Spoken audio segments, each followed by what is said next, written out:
প্রিয় দর্শক বন্ধুগণ, আপনারা দেখছেন টিভি সকাল ইউটিউব চ্যানেল। শাসক দল তৃণমূলের 21শে জুলাইয়ের মঞ্চের আগে শুভেন্দু অধিকারীর খেলা কিন্তু জমে গেল বলাই যেতে পারে। অর্থাৎ কসবা কাণ্ডের ঘটনা নিয়ে একেবারে আরও জোরালো আওয়াজ। সেই ফুটেজটা দেখুন।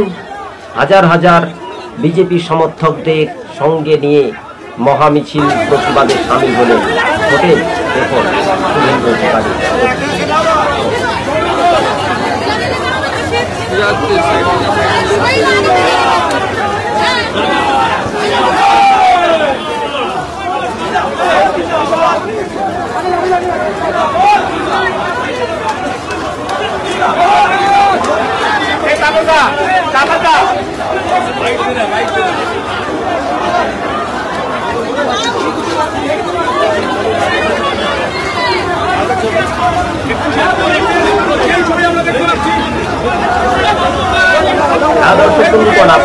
আপনাদেরকে সংক্ষেপে আমরা দেখার চেষ্টা করছি। 26-এর বিধানসভা ভোটের আগেই শাসক দলের দুর্নীতি সব তথ্য প্রমাণ দিয়ে ফাঁস করে দিলেন এবং আজকে লক্ষ লক্ষ বিজেপির সমর্থকদের ভিড় কিন্তু দেখা যাচ্ছে যে কসবা কাণ্ডের ঘটনা নিয়ে শাসক দলের নেতাই ধর্ষণে অভিযুক্ত।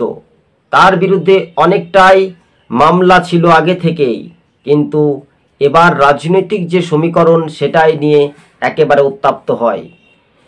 বিজেপির নেতা শুভেন্দু অধিকারী তিনি স্পষ্টভাবে জানিয়ে দিয়েছেন এবার ক্ষমতায় আসতে চলেছে সরাসরি ভারতীয় জনতা পার্টি 2026-এ। তা আরও একবার স্পষ্ট হয়ে যাচ্ছে, তাই না? টিভি সকাল ইউটিউব চ্যানেলটি ভালো লাগলে সাবস্ক্রাইব করে সঙ্গে থাকবেন। শাসক দলকে পেছনে ফেলে ফের এককভাবে এগিয়ে যাচ্ছে বিজেপি, এমনটাই খবরের।